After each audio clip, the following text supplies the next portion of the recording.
Bien, bonjour à tous. Nous allons démarrer ce cours sur l'acquisition de la composition chimique des eaux d'écoulement.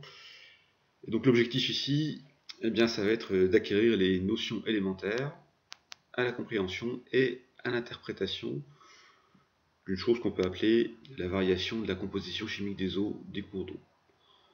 On verra notamment quels sont les principaux facteurs qui contrôlent cette composition chimique, ce qui permettra ensuite de mieux comprendre sa dynamique spatio-temporelle. Alors, qu'est-ce qu'on cherche à faire exactement? Par exemple, lorsqu'on étudie la variabilité des concentrations en nitrate dans les bassins versants en Côte d'Or, on a ici les variations des concentrations en nitrate, donc ce sont les moyennes mensuelles interannuelles, sur 4 bassins versants de Côte d'Or, la Seine, la Brenne, l'Ours et l'Armançon. Et on voit très bien que on a des variations qui sont saisonnières, voilà, avec un minimum en été et puis un maximum plutôt en hiver pour ces concentrations. Et puis que d'un bassin versant à l'autre, on a des choses différentes, c'est-à-dire qu'on a des concentrations plus élevées sur la Seine, par exemple, et beaucoup moins élevées sur l'Armançon. De la même façon, on remarque que sur la Seine, on a un comportement, on va dire, une dynamique temporelle qui n'est pas tout à fait la même que sur les 3 autres bassins.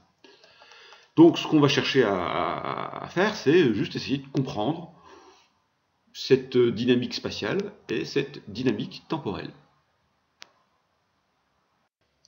Alors pour comprendre, il faut déjà commencer par intégrer qu'il y a 2 ensembles de processus distincts dans la fabrication de la composition chimique des cours d'eau. Il faut d'abord produire des composés en solution, notamment dans la zone non saturée. C'est ce qu'on appelle la fonction de production. Et puis ensuite, il faut aller transférer ces éléments vers le cours d'eau. C'est ce qu'on appelle la fonction de transfert. À un moment t, ce qu'on observe dans le cours d'eau, c'est le résultat de ces 2 ensembles de processus, production, puis transfert vers le cours d'eau. Si je prends l'exemple de mes ions nitrates, par exemple, lorsque j'observe des faibles concentrations en été, c'est peut-être parce que j'en produis pas beaucoup en été. Et lorsque j'observe des fortes concentrations en hiver, c'est peut-être parce que j'en produis beaucoup en hiver, et surtout que je les transfère beaucoup en hiver. Alors, on verra que la vérité est quelque part entre ces 2 hypothèses-là. Alors, évidemment, la compréhension de la variabilité spatio-temporelle de la composition chimique des cours d'eau nécessite absolument de connaître les chemins de l'eau dans un hydrosystème. Alors, c'est évidemment pas l'objectif de ce cours ici, et je ne saurais trop vous conseiller de revoir vos cours d'hydrologie et d'hydrogéologie, ou pour ceux qui n'en ont jamais fait, de vraiment mettre le nez dans ces disciplines-là. Vous avez ici quelques recommandations de lecture, et puis j'ai mis également une vidéo, vous pouvez aller voir sur Canal U, qui est une conférence en fait de Guylaine Marcilly, qui vous apprendra plein de choses, non seulement sur le cycle de l'eau, mais sur les problématiques de besoins ressources au XXIe siècle. Voilà. Alors, comment on va procéder? Évidemment, on ne pourra pas se passer de poser d'abord quelques définitions, dans ce que j'appellerais des généralités. Et puis ensuite, on va découper le cours en 2 parties. On verra d'abord les processus d'acquisition de la composition chimique d'une eau d'écoulement, donc ça correspond à ce qu'on appelle la fonction de production. Et puis, dans un deuxième temps, on verra les transferts en solution par les cours d'eau.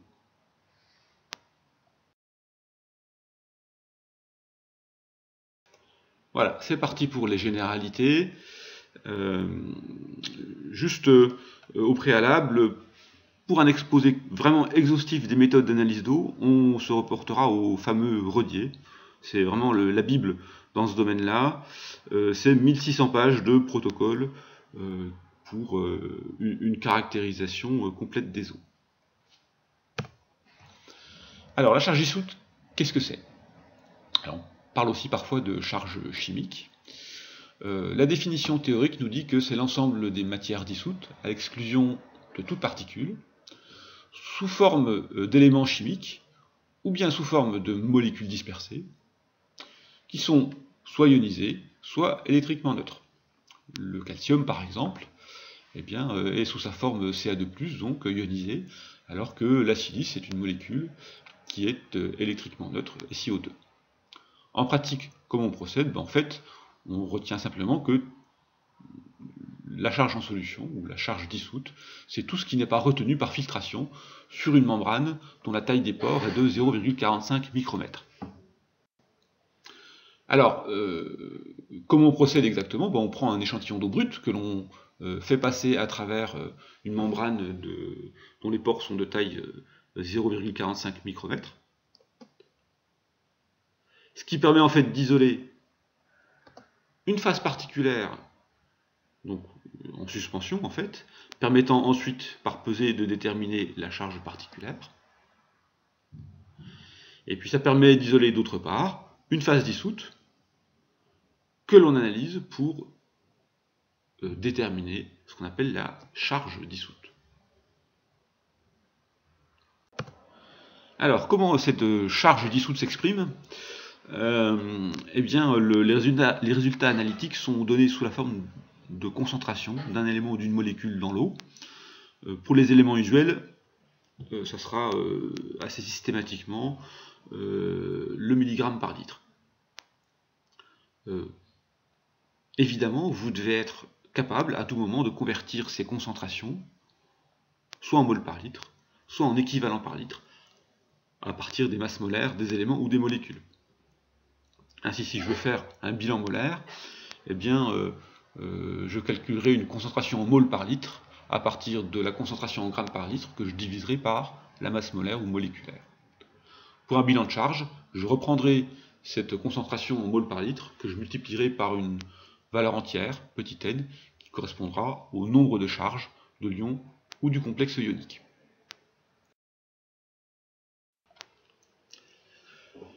Alors, cette charge dissoute, comment est-ce qu'elle est caractérisée? Eh bien, en fait, elle est caractérisée par un ensemble de méthodes et de mesures analytiques qui peuvent s'avérer assez fastidieuses et assez longues. Et on va classer ça en 3 grandes catégories. Alors, tout d'abord, la charge chimique est caractérisée par la concentration des composés inorganiques en solution. Et dans ces composés inorganiques en solution, on va déterminer les concentrations donc des différents éléments ou molécules que l'on va classer en éléments majeurs, mineurs ou en éléments traces. Les éléments majeurs, c'est tous les éléments ou molécules dont les concentrations sont supérieures à 1 mg par litre. Et ça compose 99% de la solution. Et la liste là est relativement limitée. Avec une dizaine d'éléments, eh bien, on a l'ensemble des éléments majeurs. Donc le calcium, le magnésium, le sodium et le potassium, ce sont les 4 cations majeurs. Le chlore, les sulfates, les hydrogénocarbonates et les nitrates sont les 4 anions majeurs, auxquels on va rajouter éventuellement les phosphates, mais qui sont généralement présents à des concentrations inférieures à 1 mg par litre, mais qu'on aime bien mesurer, et puis la silice. Donc avec tout ça, en fait, juste avec ces 10 éléments-là, on va caractériser 99% de la solution, et donc ce sont souvent des analyses qui sont faites en routine, sans se poser vraiment de questions. Et puis, on va éventuellement faire des analyses complémentaires, notamment sur certains éléments dits mineurs, dont les concentrations sont comprises entre 1 mg et 1 microgramme par litre.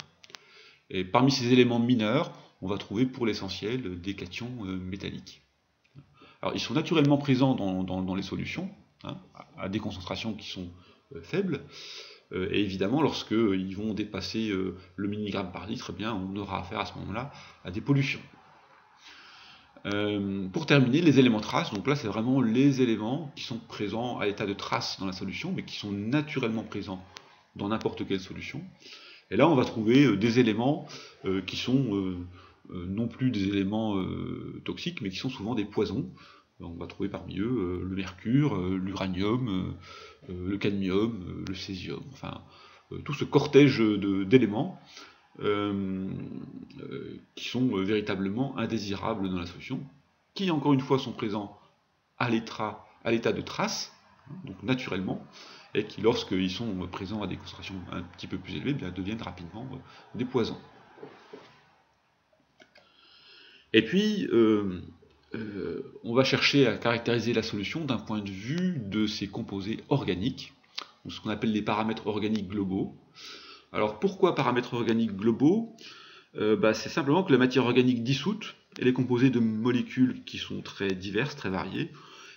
Donc en fait, on ne sait pas véritablement déterminer la composition. En gros, on sait à peu près analyser 10% des matières organiques, pas beaucoup plus.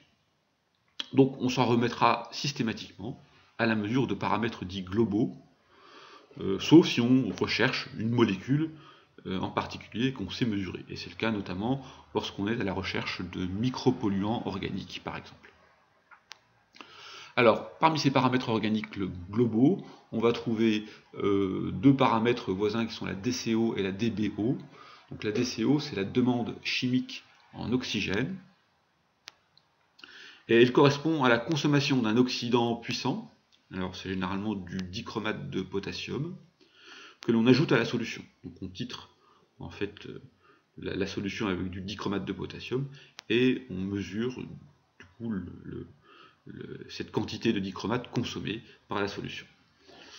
En fait, la DCO est souvent un paramètre réservé à l'analyse d'eau qui sont très chargées, comme les eaux résiduaires par exemple. Quand on est en contexte d'eau naturelle, ça sera généralement pas demandé. La demande biochimique en oxygène, donc DBO, est la quantité d'oxygène consommée par l'activité biochimique naturelle de la solution pendant un certain temps. Elle correspond en fait à la différence de concentration en oxygène avant et après l'incubation à 20 degrés pendant N jours. Généralement, N varie entre 5 et 7. Et généralement, on prend le terme de 5, donc souvent on parle de DBO5, c'est-à-dire on mesure la concentration en oxygène avant et après incubation pendant 5 jours à 20 degrés.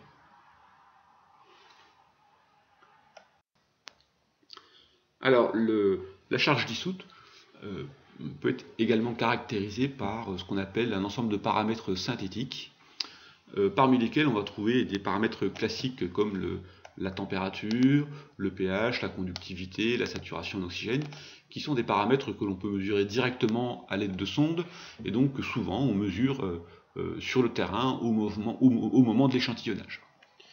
Et puis à ça, on va rajouter un autre paramètre qu'on appelle le TDS, qui lui n'est pas mesuré, ou en tout cas pas directement mesuré, qui est en fait la somme des concentrations des éléments, des composés présents en solution. Et donc TDS, ça veut dire Total Dissolved Solids ou Total Dissolved Salts. Et c'est généralement exprimé en milligrammes par litre. Et puis on va rajouter à cet ensemble de paramètres synthétiques ce qu'on appelle le résidu à sec, un terme que l'on voit souvent sur les analyses d'eau minérale notamment. Le résidu à sec, c'est on fait simplement évaporer la solution à 180 degrés, puis on pèse le résidu au fond du bécher ensuite. Alors, le résidu à sec, c'est pas tout à fait la même chose que le TDS. C'est pas la même chose, pourquoi? Parce que, par exemple, lors de la précipitation de la calcite, pendant l'évaporation, eh bien, on va dégazer du CO2. Et donc, ce CO2, qui était présent sous la forme d'ion hydrogénocarbonate initialement dans la solution, eh bien, ne sera pas présent dans le précipitat, et à ce moment-là, le résidu sera inférieur au TDS. Un autre exemple, pendant la précipitation du gypse, au cours de l'évaporation toujours, eh bien, généralement, le gypse, en fait, c'est une molécule de CaSO4 hydratée. Et donc cette eau, elle était initialement dans la solution, mais n'était pas comptabilisée dans le TDS. Et donc à ce moment-là, le résidu sera supérieur au TDS. Donc ce sont bien deux choses complètement différentes. Alors, quels sont les protocoles analytiques qu'on va utiliser justement? Alors la première des choses, c'est que les protocoles que l'on utilise vont en fait dépendre des objectifs de l'étude.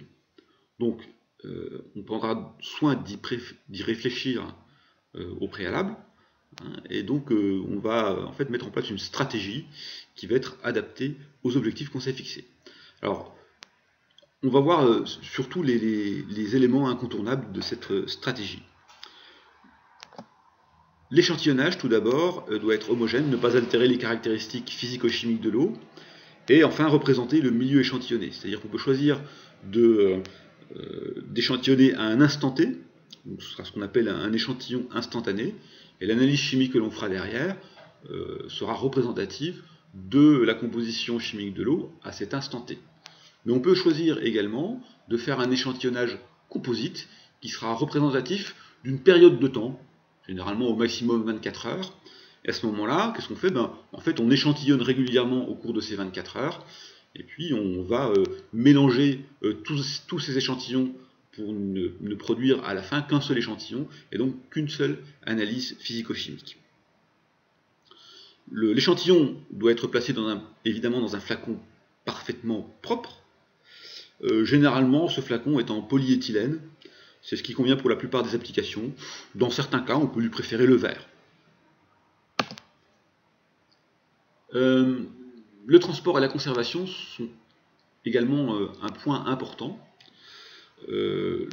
L'objectif ici va être de limiter au maximum la modification de la physico-chimie de l'eau avant analyse. Et donc, ce transport et cette conservation doivent être le plus court possible. Généralement, 24 à 48 heures au grand maximum pour les nutriments notamment, tout ce qui est forme de l'azote et du phosphore. Ce transport et cette conservation doivent avoir lieu à 4 degrés centigrades, à l'abri de la lumière, pour limiter au maximum l'activité biologique dans l'échantillon. Donc c'est les conditions qui règnent dans un frigo par exemple. Évidemment, l'échantillon sera filtré dès que possible, pour empêcher la phase dissoute d'interagir avec la phase particulière. Et le cas échéant, après filtration, l'échantillon sera soit acidifié, soit empoisonné, soit encore congelé pour permettre éventuellement une conservation plus longue. Alors, les méthodes de mesure, elles sont extrêmement multiples et variées. On retiendra simplement qu'il va falloir adapter sa stratégie de mesure aux moyens que l'on peut mettre en œuvre, premièrement, et puis ensuite, ça sera un compromis entre l'élément recherché, c'est-à-dire qu'on pourra doser que ce qu'on recherche, donc il faut savoir quel élément on cherche, les limites de détection à atteindre pour cet élément, et donc enfin les moyens que effectivement on va pouvoir consacrer à la fois en termes de temps à passer et d'équipements à disposition ou de moyens financiers pour payer ces analyses. Pour terminer, une fois qu'on a réalisé ou fait réaliser ces analyses, eh bien, on essaiera d'avoir un retour critique sur celle-ci. Alors, l'une des façons d'avoir un retour critique sur celle-ci, c'est lorsque notamment on a fait un bilan ionique, on va prendre soin de calculer ce qu'on appelle l'erreur sur la balance ionique. Alors, cette erreur sur la balance ionique, la formule est écrite ici, en fait, donc elle se calcule comme la somme des cations moins la somme des anions, sur la somme des cations plus la somme des anions multipliée par 100. Cette somme des cations ou des anions, ce sont des concentrations exprimées en équivalent par litre. Ça, c'est extrêmement important.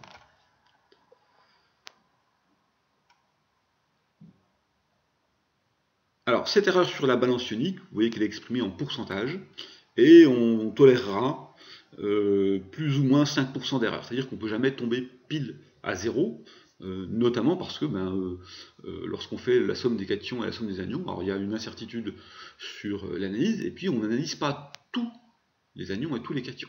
On fait ça sur la base des cations des anions majeurs. Et donc on va tolérer plus ou moins 5% d'erreur qui est inhérent à ce genre de calcul. Au-delà, lorsqu'on dépassera les plus ou moins 5% d'erreur, eh bien on estimera qu'on a une anomalie. Alors cette anomalie, ça peut être une erreur analytique, c'est-à-dire qu'on n'a pas bien travaillé au laboratoire, mais ça peut être aussi le fait que un cation ou un anion qui est présent en quantité non négligeable dans la solution n'a effectivement pas été dosé, et donc il n'est pas pris en compte dans ce bilan ionique. Donc c'est une façon très simple finalement de détecter d'éventuelles anomalies. Voilà, c'est tout pour aujourd'hui. La prochaine fois on entrera dans le vif du sujet, avec les processus d'acquisition de la composition chimique, c'est-à-dire qu'on se penchera sur les processus qui produisent des éléments ou des molécules en solution. À bientôt!